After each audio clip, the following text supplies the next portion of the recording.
Stephen Butcher's bakery in South Lismore has been feeding locals for more than 2 decades.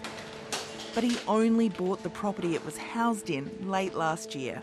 I've only been in this building 25 years and had one flood in the actual building in that time. The level's normally only like 1.5 to 2 foot of water in the building. But this went over the roof, you know, over the front awning. Like the whole front of the shop was just totaled.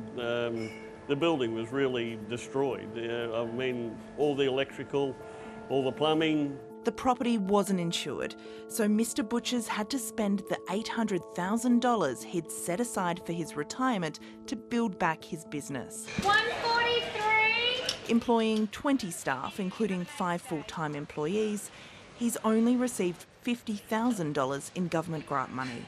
We went hammer and tong to get it up and going as quick as we could. In the rebuild, they decided to use more durable materials, as well as portable equipment. Virtually anything that was timber in the building was coming out, bar up to the original ceiling height that was there. We just went to task with putting steel studs, villa boarding the walls, stainless steeling over the top. Everything's on wheels virtually.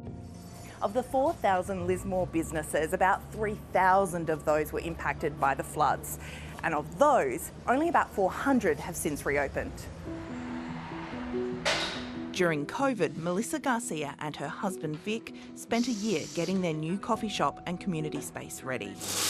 But 1 month out from their launch, the floods hit. Well, the building was standing, so that was a nice surprise. They returned via kayak to find their ceiling and walls had caved in. We went roof under. The post that's in the middle of this downstairs area had actually been knocked out of its foundations, so long story short, the top floor tried to float away. They cleaned up the space and then were hit again in March. This area is known as the drain, so they're well aware that flooding will happen again.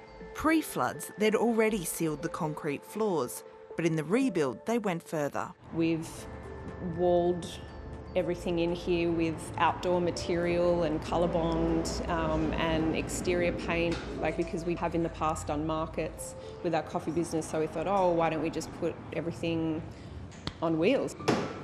It's a really strange process to go through to recover something you know you might go through again.